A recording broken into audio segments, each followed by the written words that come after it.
नमस्कार दोस्तों, स्वागत है आप सभी का आज एक बार फिर से आपके अपने चैनल लर्निंग एम्पायर पर मेरे यानी अनु के साथ। And as you all can see on your screens, आज का हमारा टॉपिक है natural vegetation and wildlife. तो हम आज नेचुरल वेजिटेशन की बात करेंगे, हम सिर्फ नेचुरल वेजिटेशन की बात करेंगे। ठीक है दोस्तों, तो क्या है ये वेजिटेशन, इसको आगे समझेंगे। So class 9 geography part 1 without any further delay let's start. बात करते हैं भारत के नेचुरल वेजिटेशन और वाइल्ड लाइफ से रिलेटेड कुछ फैक्ट्स की। तो पूरी दुनिया में सिर्फ 12 ही मेगा बायोडाइवर्सिटीज़ हैं और इन 12 मेगा बायोडाइवर्सिटीज़ में से एक स्थान हमारे प्यारे भारत को भी मिला हुआ है।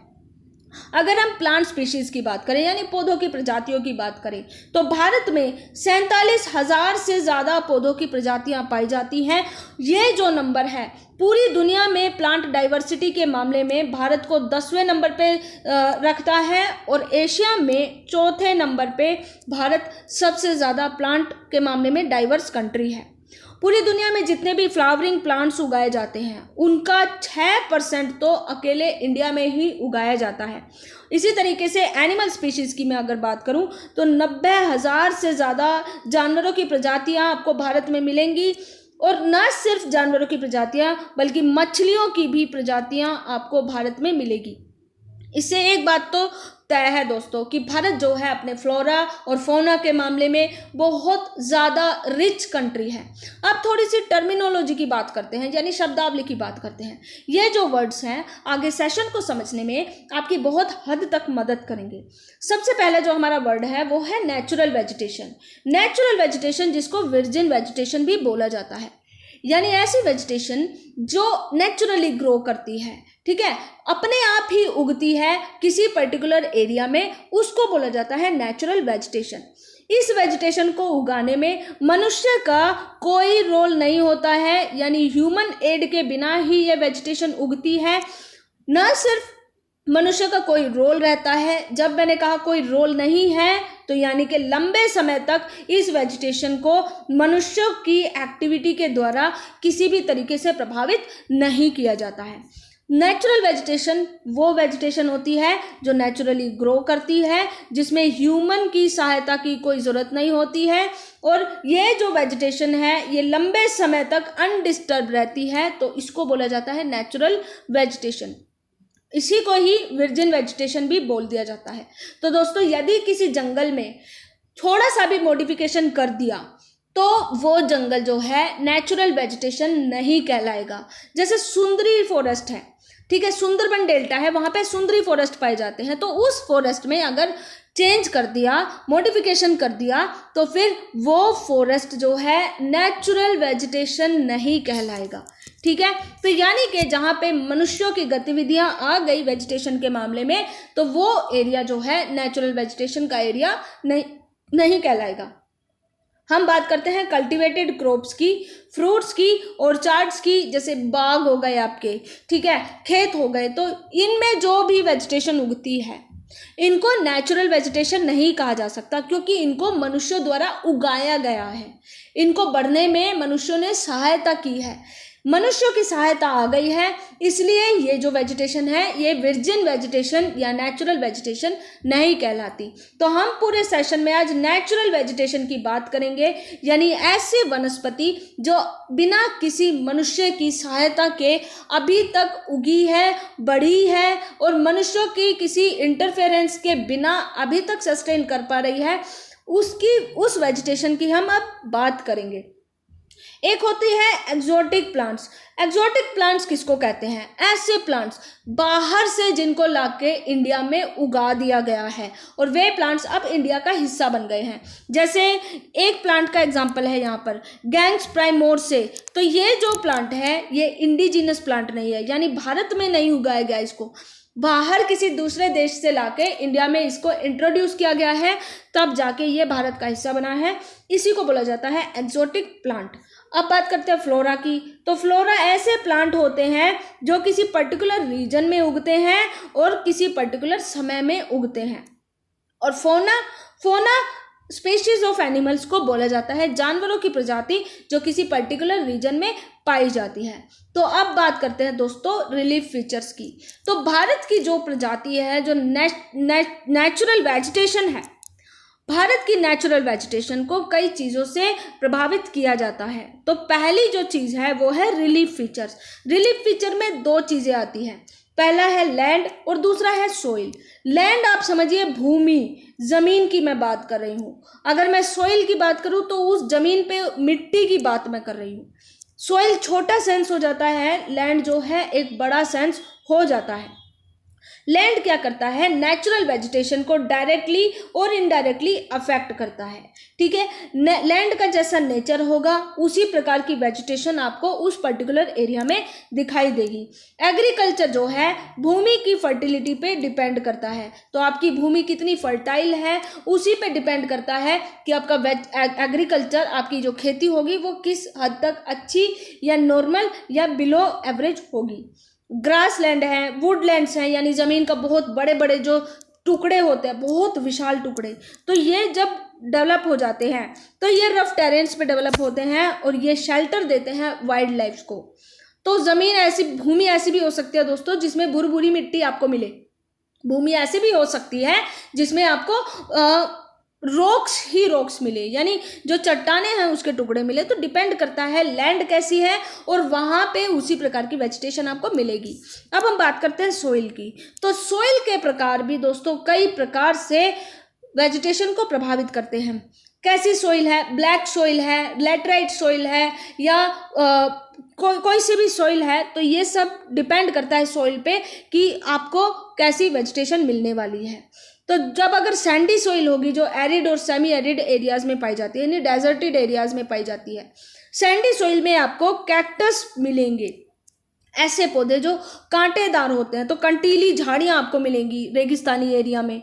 ठीक है, अगर आप डेल्टा वाले एरिया में चले जाएं तो वहाँ पे आपको मैंग्रोव्स मिलेंगे। तो मैंग्रोव्स कहाँ उगते हैं, जहाँ पे डेल्टा होता है, तो वहाँ पे वेट मार्ची ज़मीन आपको मिलती है, बुरबुरी दलदली ज़मीन आपको मिलती है। ठीक है, और अगर आप हिली स्लोप्स पे जाते हैं तो वहाँ पे आपको कोनिकल ट्रीज मिलेंगे, यानी शंकुधार पर्वत पेड़ मिलेंगे। तो डिपेंड करता है दोस्तों कि सोइल कहाँ पे है और उसी सोइल के ऊपर डिपेंड करता है कि वेजिटेशन वहाँ पे कैसी होगी। तो हमने बात की भूमि की और मिट्टी की। अब हम आगे बात करते हैं क्लाइमेट की। क्लाइमेट के कई सारे फैक्टर्स हैं, जैसे टेम्परेचर हो गया, ह्यूमिडिटी इन एयर हो गया, प्रेसिपिटेशन हो गया, सोइल हो गया। ये सारी चीज़ें जो हैं मिल के असर डालती हैं किसी पर्टिकुलर एरिया की वेजिटेशन पे। जैसे अगर मैं सिर्फ टेम्परेचर की बात करूं तो टेम्परेचर में जैसे जैसे फॉल आता है उसी तरीके से वेजिटेशन में भी असर आपको देखने को मिलेगा। वेजिटेशन का टाइप बदल जाएगा।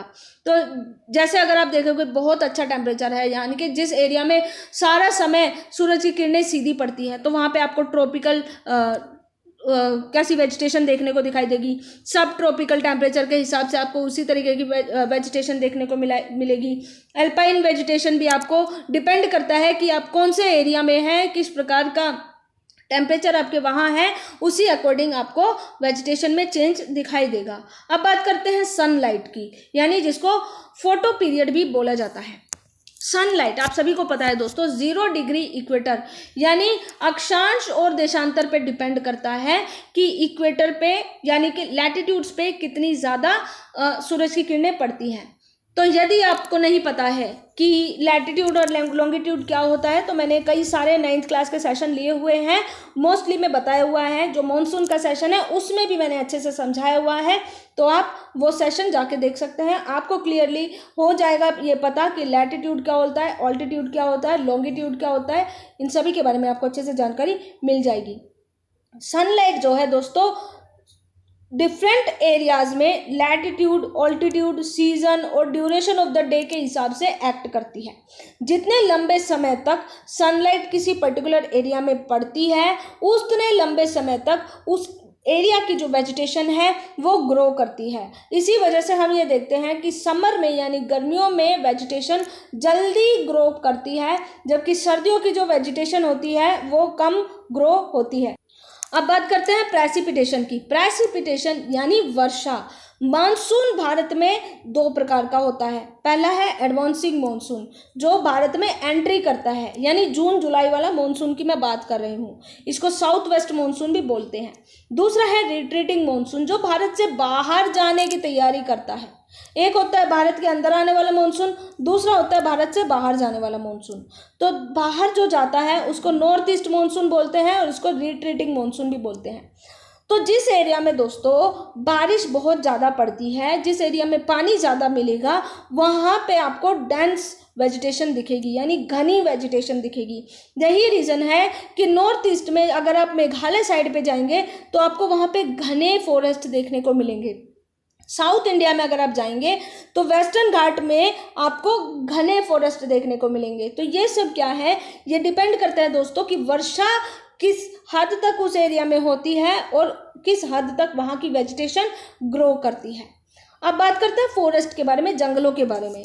तो जंगल जो है दोस्तों रिन्यूएबल रिसोर्सेज होते हैं, यानी कि ये अपने आप ही उग जाते हैं, ठीक है। और ये जंगल जो है एनवायरनमेंट में बहुत बड़ा रोल प्ले करते हैं।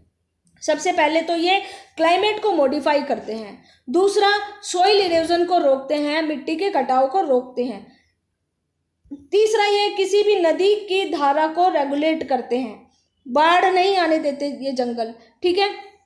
इंडस्ट्रीज को सपोर्ट करते हैं, तो कितनी सारी चीज़ें, रबड़ बनती है जंगल से पदार्थ मिलता है, कच्चा पदार्थ, रॉ मटेरियल, उनसे रबड़ बनती है, ठीक है।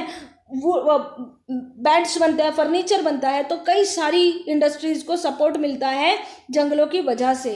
जंगल जो है सॉइल को ह्यूमस प्रोवाइड कराते हैं और वाइल्ड लाइफ को ये शेल्टर भी देते हैं। इसी तरीके से जो हवा है, हवा के बल को ये कंट्रोल करते हैं, टेम्परेचर को कंट्रोल करते हैं, रेगुलेट करते हैं और बारिश को लाने में सहायक होते हैं जंगल। तो दोस्तों जंगलों की बहुत अच्छी भूमिका, बहुत पॉजिटिव भूमिका हमें देखने को मिलती है। अब बात करते हैं इंडिया के नेचुरल वेजिटेशन की। भारत का जो नेचुरल वेजिटेशन है, अगर मैं नेचुरल वेजिटेशन की बात कर रही हूँ तो मैंग्रोव्स की बात कर रही हूँ, हिमालयन वेजिटेशंस की बात कर रही हूँ, वेस्टर्न घाट्स और ईस्टर्न घाट्स की जो पहाड़ियाँ हैं उन पे उगने वाली वेजिटेशन की बात कर रही हूँ। ये जो नेचुरल वेजिटेशन है ये समय के साथ इनमें बदलाव आ गया है और ये बदलाव कल्टिवेटेड लैंड की बढ़ती हुई डिमांड की वजह से आया है। पहला रीज़न तो ये है दोस्तों, जैसे जैसे पॉपुलेशन बढ़ती है वैसे वैसे फूड की डिमांड बढ़ती है और फूड की डिमांड को सेटिस्फाई करने के लिए जंगलों का सफाया करके वहाँ पे खेतों का निर्माण किया गया है। तो इस वजह से क्या हुआ है कि जंगलों को जब काट दिया गया है तो कल्टिवेटेड लैंड का निर्माण किया गया है, जिस वजह से वेजिटेशन में कमी आई है। दूसरी बात, जैसे इंडस्ट्री डेवलप होती है तो इंडस्ट्रीज को अपने फायदे के लिए जंगलों का शोषण करना शुरू कर देती है। माइनिंग जहाँ पे शुरू होती है वहाँ पे जंगलों का सफाया हो जाता है। इस वजह से भी जंगलों की जो संख्या है उसमें कमी आई है। शहरीकरण हो गया या ओवर ग्रेजिंग, यानी कि जानवर जब ज़्यादा चर लेते हैं तो उस वजह से भी जंगल जो हैं वो कम होते जा रहे हैं। तो जो हमारा नेचुरल वेजिटेशन है बहुत हद तक कम होती गई है। जो वेजिटेशन कवर है इंडिया का बहुत बड़ी संख्या में, अब ये जो वेजिटेशन कवर है ये नेचुरल नहीं रहा है, ठीक है। India in large parts is no more natural. Bharat का जो नेचुरल वेजिटेशन है बहुत हद तक उसका सफाया कर दिया गया है। मोस्ट ऑफ द एरिया या तो इस नेचुरल वेजिटेशन को मनुष्यों ने मॉडिफाई कर दिया है या इसको रिप्लेस कर दिया है या फिर मनुष्यों की एक्टिविटी की वजह से ये जंगल के जंगल बर्बाद हो गए हैं। तो हम क्या देखते हैं दोस्तों कि जो भारत की नेचुरल वेजिटेशन है, जो प्राकृतिक वनस्पति है, वो खत्म होती जा रही है। India state of forest report 2011 के हिसाब की अगर मैं बात करूं तो जो फॉरेस्ट कवर है पूरे भारत में वो 21.05% है। तो अगर इस रिपोर्ट के हिसाब से आप फॉरेस्ट कवर की बात करते हैं तो फॉरेस्ट कवर वो नहीं है दोस्तों जो आप अपने मन में इमेजिन कर रहे हैं, घने जंगल, ऐसे जंगल नहीं। फॉरेस्ट कवर में कंटीली झाड़ियाँ भी आ रही हैं, तो रेगिस्तान में उगने वाली झाड़ियों को भी फॉरेस्ट माना जाता है। कहीं पे नेचुरली कोई झाड़ी उग जाए उसको भी फॉरेस्ट का दर्जा दिया जाता है। तो ये इस तरीके से इन सभी को मिला के अगर फॉरेस्ट कवर की बात की जाए तो पूरे भारत में फॉरेस्ट कवर जो है 21.05% है।